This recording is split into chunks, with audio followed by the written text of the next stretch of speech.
A wildlife zoo celebrated the 100th day of white Bengal tiger triplets last week in Xi'an City in northwest China's Shaanxi province. There are more than 200 white tigers in the world now, and all of them survive in captive breeding programs. Shen Guangqing, chief engineer of Xi'an Wildlife Zoo, said white tigers are very rare. It is the first time that a white tiger gave birth to a cub since Xi'an Wildlife Zoo opened 11 years ago. The newly born cubs are triplets, one male and two females. Keepers in the zoo gave drumsticks and lamb to the cubs for the celebration. The cubs are more than 1 meter long and all are in good health. So far, they are kept away from their mother and live independently, the keeper said. Shen said they have paid close attention to the tiger cubs since they weaned the cubs. Now the cubs have survived the dangerous period. Shen said they will vaccinate them and give them physical examinations. The zoo has invited the public to name the 3 cubs. A pair of giant pandas was selected in Chengdu recently as gifts from China's central government to Macau. The pandas will be flown to Macau early in May after a 30-day quarantine. The male panda Yalin and the female Shurong were chosen out of 55 candidates at the Chengdu Giant Panda Breeding and Research Base in southwest China's Sichuan province. Yalin, born in 2008, is strong and lively and a good tree climber. He has large black patches around his eyes and loves to play with his keepers and other pandas. Shurong was born in 2007. She is round everywhere, her mouth, head, ears and body, and looks like a rolling ball when she is playing. She is gentle and has a good appetite. Lan Qiangjiao, head of a veterinary hospital in Chengdu Giant Panda Breeding and Research Base, says Yalin is of medium stature and has a strong body. His hind limbs are very strong. He is very active and loves to climb trees. The female panda Shurong looks very round in her ears and head. Her fans say they look as round as circles. The two have no blood relations and get along very well. Both weighing 110 kilograms, the pair are in their prime years of breeding.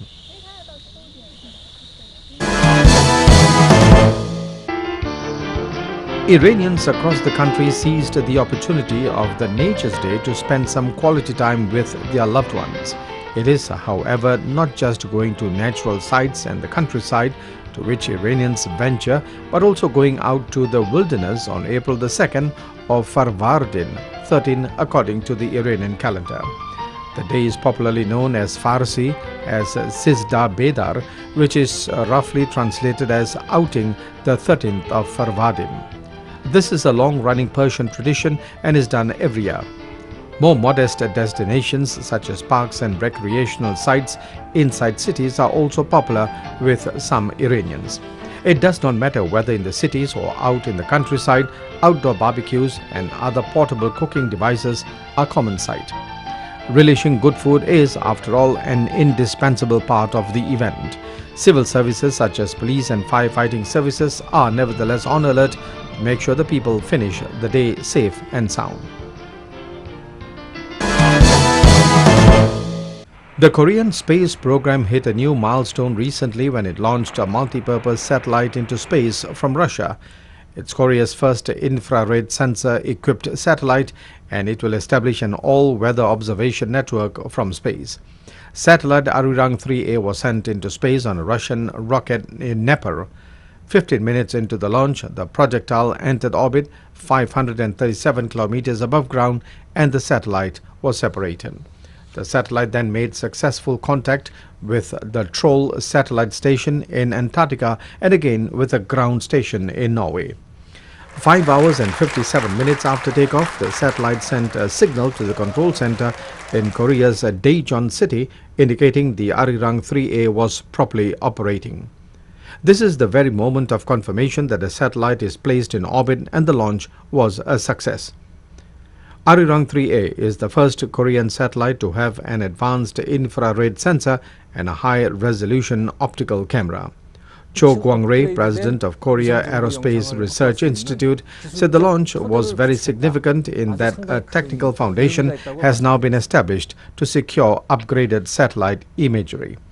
Following a trial run anywhere from 3 to 6 months, the satellite will assume its monitoring mission as it circles the Earth 15 times a day. President Park Geun-hye was in attendance at the opening ceremony for the new KTX Honam line. She said the railway will offer Korea's southwest an economic boost and a springboard to exporting Korean railway technology worldwide. On her second visit to Gwangju this year, President Park Geun-hye said that the launch of the KTX Honam line will contribute to the balanced development of the national territory. President Park Geun-hye said it's an enormous opportunity for the southwest region's economy to thrive in connection with corporate and innovative cities. The president added that the Honam line, which was developed using domestic technologies only, will also serve as a springboard for exporting Korea's railway technologies overseas. The president also took a train ride in the company of a railway official from Malaysia, which has been developing a $21.8 billion high-speed railway. Earlier, President Park received a report on preparations for the Summer Universiade at the Kim Dae-jung Convention Center in Gwangju. The president also visited Naju Innovative City, where she received a report on the relocation of government agencies to the Gwangju South Jeolla Province Innovative City and the latest developments in the project, and encouraged local officials.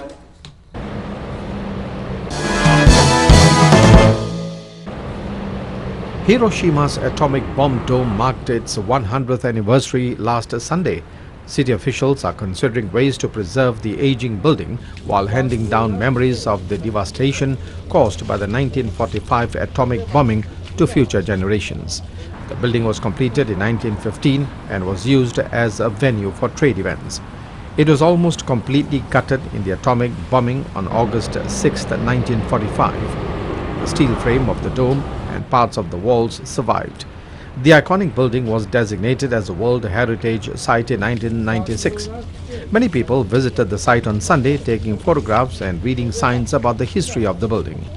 A 42-year-old man from Oita Prefecture said the building shows the devastation that was caused by the atomic bombing and it should be preserved.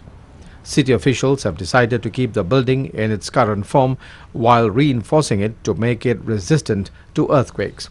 They will select a method by next month and begin the work in August. On the same day, the Japan Confederation of Atomic and Hydrogen Bomb Sufferers Organization organized an event to mark the 70th anniversary of the bombing. An 82-year-old Hibakusha, or atomic bomb survivor, Seiko Ikeda, spoke to about 230 university and senior high school students at a conference hall in Hiroshima City. Ikeda said the Hiroshima survivors, including herself, suffered from illnesses caused by radiation exposure and experienced discrimination as Hibakusha for 10 years after the attack. She said she did not receive any public help until the Confederation was established in 1956. She said all the survivors could do was to try to encourage each other. She said they were even monitored by the police. She said she believed young people can sympathize with the survivors who are calling for the eradication of nuclear weapons and war so that no one will ever suffer like this again. Celebrations for the 1200th anniversary of the foundation of a Buddhist monastery have begun in Wakayama Prefecture, Western Japan. Revered monk Kukai, also known as Kobo Daishi, is believed to have established a monastic center of his Shingon sect high up on Mount Koya around 815. Sumo Grand Champions Hakuho and Haru Mafuji performed a ring entrance ceremony outside the gate to Kongobuji Temple at the opening of the celebrations on Thursday. The temple is a centerpiece of the sacred site. The temple's chief priest led a memorial service at which around 400 monks prayed for the success of the commemorative events. Shingon sect followers and visitors joined in the service by offering prayers while the monks chanted sutras. Around 300,000 visitors are expected to attend a series of events through May the 21st. Kukai was a 9th century Buddhist priest who studied Buddhism in China for 2 years from the year 804. He was also famed as a poet who originated the 88 temple pilgrimage route on Shikoku Island. Mount Koya and other holy sites in the Key Mountains have been designated as a UNESCO World Heritage Site. Bangladesh Prime Minister Sheikh Hasina directed the Biman Bangladesh Airlines authorities to increase the quality of services and maintain the image of the national flag carrier to earn trust and confidence of passengers. She said this while inaugurating resumption of flight operation of Bangladesh Biman on 7 domestic routes and induction of newly procured 2-8Q400 aircraft in the national flag carrier at Hazrat Shahjalal International Airport in the capital recently. Sheikh Hasina also asked the Biman authorities to introduce cargo system side by side with making the carrier time befitting and more service oriented to turn it into a more profitable organization. She suggested Biman to find new routes in East Asian countries like Vietnam, the Philippines, Cambodia and East European countries for strengthening communication. Putting emphasis on increasing the quality of ground handling, the Prime Minister said Biman authorities should find out a partnership if the Biman cannot handle the matter solely. Later, the Prime Minister inaugurated the 2 newly procured aircraft by cutting a tap and cake. Stargazers in Hong Kong were treated to the last total lunar eclipse until 2018. Enthusiasts crammed the Avenue of Stars in Tsim Sha Tsui to witness the moment the moon turned red. Just before 8 p.m., the Earth's shadow completely covered the moon. The total lunar eclipse takes place just as the moon is rising, which means that an unusually big red moon will emerge amongst the clouds in the sky. In Tsim Sha Tsui, the Space Museum put up more than 20 telescopes so that enthusiasts can catch a good glimpse of this rare astronomical phenomena. Students and teachers geared up to observe the eclipse. Not every year in Hong Kong we can see the lunar eclipse, and also the weather is not always compatible. I'm very excited for the phenomenon tonight because it's not a common phenomenon of astronomy. The total lunar eclipse lasted only a very short time between 7:54 p.m. and 8:06 p.m. The curator of Hong Kong's Space Museum, Robert Leong, explains lunar eclipses such as this one can last from anywhere between a few minutes and over an hour. And he adds that at 12 minutes, this is the shortest total lunar eclipse this century. So it's a short window of opportunity to watch a phenomena that experts say will only be visible again in Hong Kong on January 31st, 2018. Another phase of the student exchange program between Sri Lanka and Japan has commenced on Tuesday. It was organized to coincide with the annual Asia-Pacific Conference on Children. Ministry of Education and Government of Japan jointly organized the student exchange program.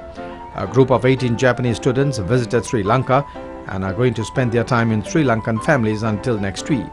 They will study the culture, lifestyles and the heritage of Sri Lanka's Secretary to the Ministry of Education, Upali Morasinghe, and several other officials took part in the inaugural ceremony of the program.